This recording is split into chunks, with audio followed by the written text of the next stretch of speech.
question that I've been constantly asked when couples come into my office, for counseling, based on the conflict that they're going through, is this thing about their devices, their gadgets. And more, because of the, sensitive nature of what gadgets have, everyone seems to have a password. And there's a lot of secrecy in it. And so more often than not, I have a lot of people coming in, and there's a lot of conflict being created as a result of the secrecy of these gadgets. Today, I want to address this. I want to talk about this. So today's topic, we're going to be talking about couples and passwords. Da-da-da-dan. Hi, my name is eMManuEL G. I'm the founder of iVow, and I'm the chief marriage coach. And I'm excited to be back with a segment of eMManuEL, Ask eMManuEL G. It's one of my favorite because then now I get to tackle some of the issues that we or you guys are going through out there. And I get to share, my perspective on what I think about it.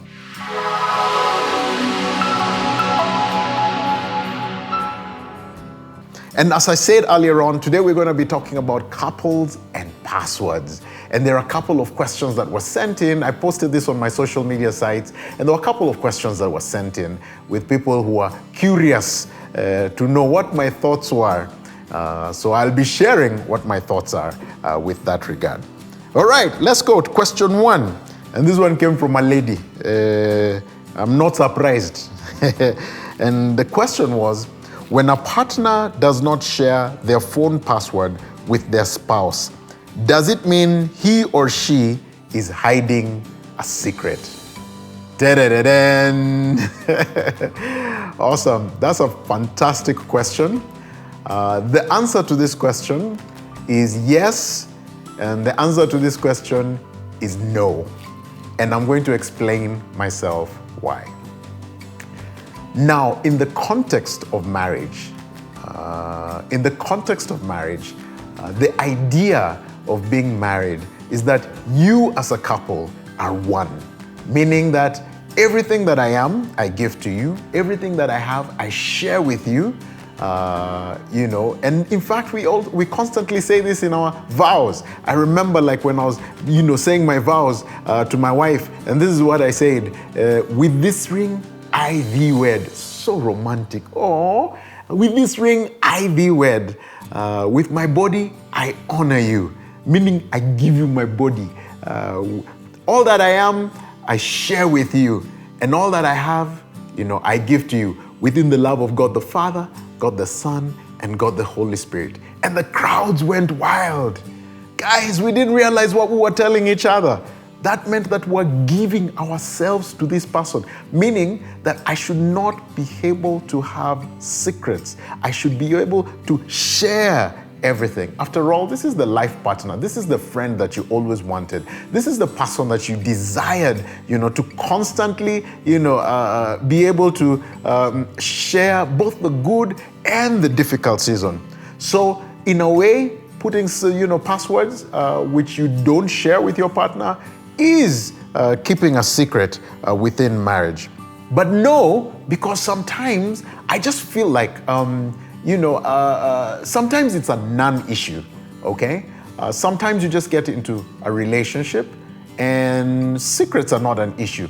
Your levels of intimacy are so deep that, the phone, the password, and the knowledge of what goes on in there is not even a big deal. So no, in that sense, no. But at the same time, it could be that, I work for the CIA, the FBI, the KGB, and I got secrets, and I can't be telling my wife. It's for her own protection. I could be working for Scotland Yard. Heck, I could be working for the CID in Kenya or the NIS. And I have to maintain secrets. And it doesn't have to be serious like that. I could just be the board and I've signed a non-disclosure. So there's some things I just have to keep, away, and I can't tell, my wife. But hopefully those are things that do not pertain to our relationship. If they pertain to our relationship, then I had better not do those things because then I'll be violating our relationship. So that's my thoughts on that question. The second question, what are the positive ways of dealing with phone locks without triggering insecurities? Wow. Is there a positive way of dealing with phone locks and passwords without triggering insecurity? Listen, the first thing that I think we should do is that when you choose somebody, it's important for you to just begin by lending them trust. So don't date, don't engage, don't marry somebody who you cannot trust, somebody who you feel will break your trust. So the first thing I believe is that you need to do is to lend that other person trust. The second thing is it's very important to live with one another in openness and vulnerability. Now, typically where the insecurities come within relationships is when one of you chooses not to be open, chooses not to be vulnerable. So your partner is constantly asking you, what's happening? What's going on? And they have to find out things, the hard way. So one begins to become insecure and wonder, what is it that you're hiding? Why can't you be open with me? Why can't you just tell me? And mostly it's women. Why don't you just communicate? Guys are very good, or rather very good at keeping quiet and not sharing stuff. So you find a lot of women, struggling, and it creates insecurity. Sometimes there's so much secrecy. Sometimes they are hiding stuff and offering vague communication. So what this does is it creates the insecurity, and somebody wonders, what is it that you're doing? Are you hiding something from me? Is it that you do not love me enough? So guys, live with each other in openness and true vulnerability. The third thing, which is one that a lot of people, are against, I strongly believe it's important to share passwords. I have seen so many relationships where, people who maintain passwords and keep those hidden. I always say, the things that you keep in the dark are the things that probably will fester some form of sin and righteousness, because that's the thing that you're not held accountable for. So I always say, it's very important for you to lend trust, but live in openness and vulnerability where you're sharing with each other constantly, the deep, dark stuff, but also the good stuff with each other. But share the passwords. Make it so that my partner is okay with, I'm okay and I'll be comfortable if my partner picked my phone, and I know that they're not going to find anything that they have no business finding in there. So live openly, and I believe sharing passwords, it just really creates oneness, it creates unity, and it creates deeper intimacy with each other. Question 3, this one asks, what are the red flags / signs that show a spouse might be entertaining other women or men?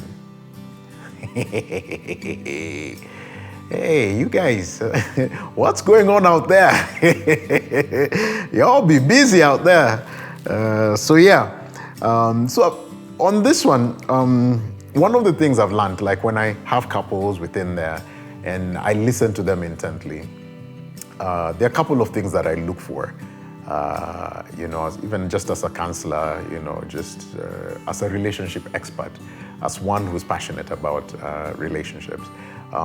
The one thing that I look for, the number one thing is your partner complaining of emotional detachment?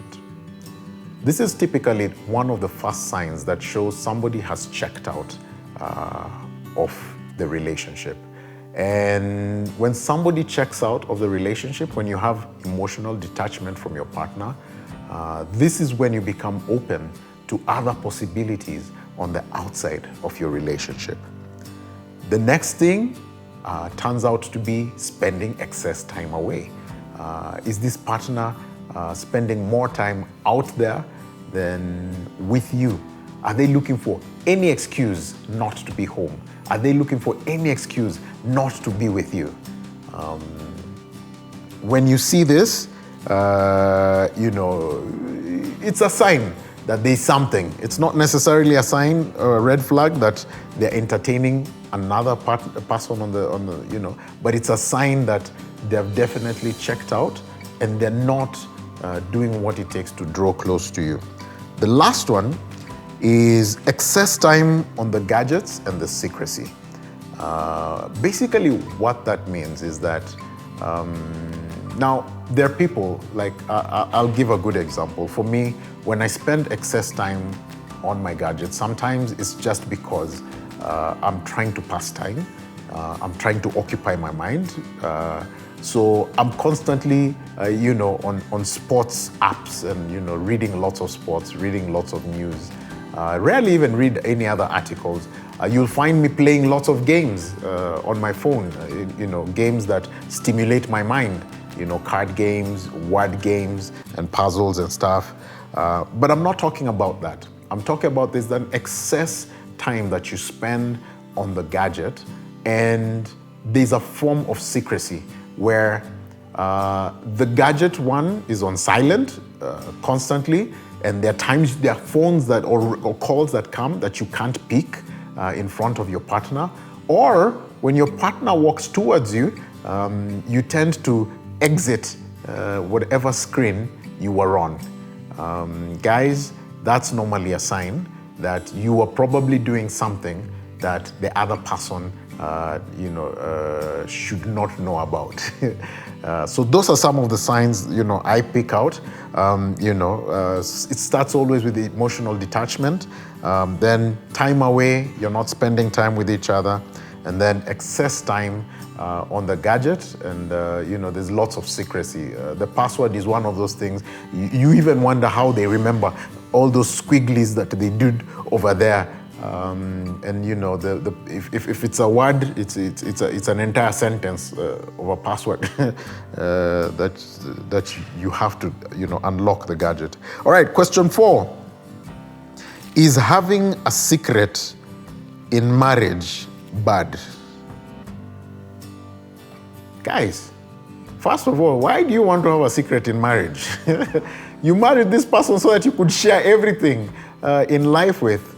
So let me answer it this way: yes and no. Let me start with no.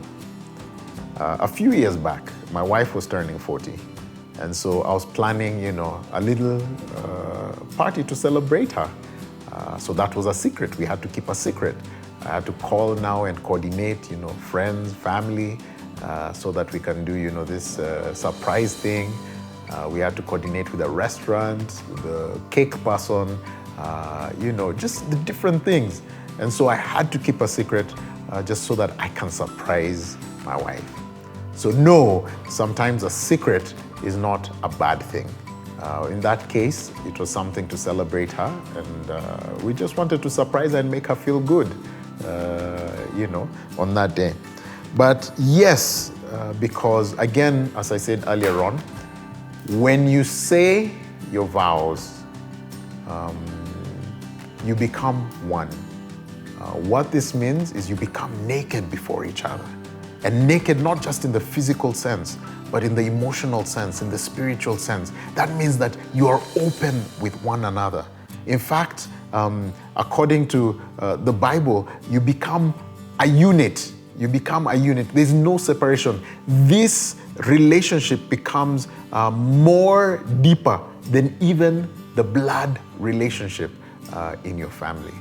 So then you are not supposed to keep a secret from each other. So yes, it can be a bad thing, and not can be a bad thing. You should not be doing it. Choose the person that you want to be with, the person that you want to share with, the person that you want to be free with for the rest of your lives. All right? All right, question 5.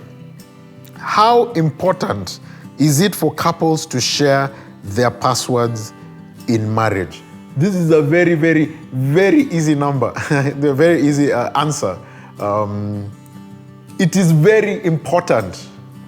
Imagine, guys, this is your life partner. This is your, this is not your other, this is your other half, yes. But this is like you, but not you. You should not keep secrets with each other. So it's important that they have, imagine in the case of emergencies, I've often thought of, different things. What happens when, an emergency happens? If an emergency happened today, I can get into my wife's phone and I can make whatever necessary calls that I need to make to respond or to, attend to that emergency. Our emails, we can respond. What if I'm incapacitated? What happens? Because you just never know with life what will happen.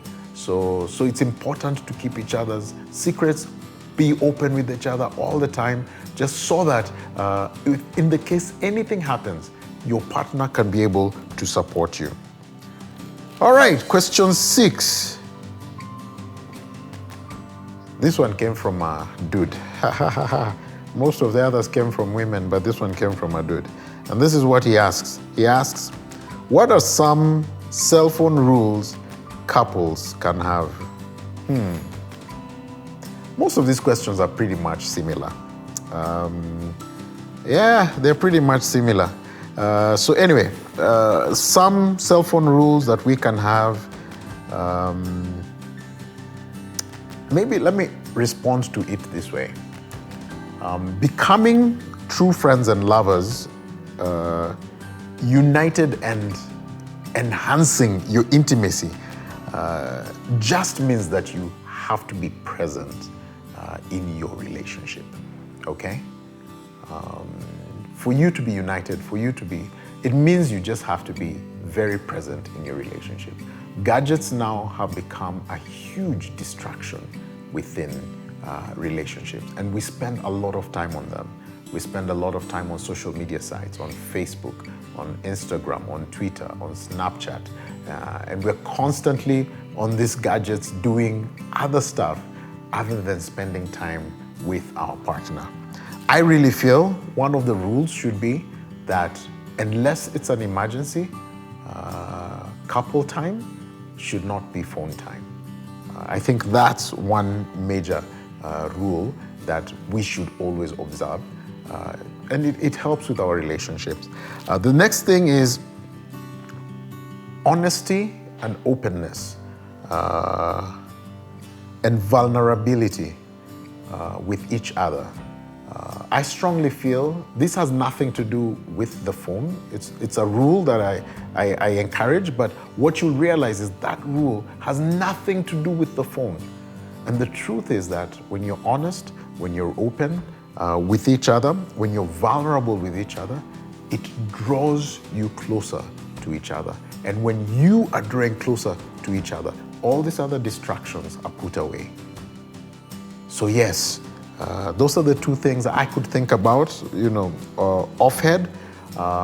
So yeah, my hope is that some of these responses were very helpful to you, and that you can begin to apply them in your relationships, and get to see change in your relationships. Thank you so much for tuning in, guys.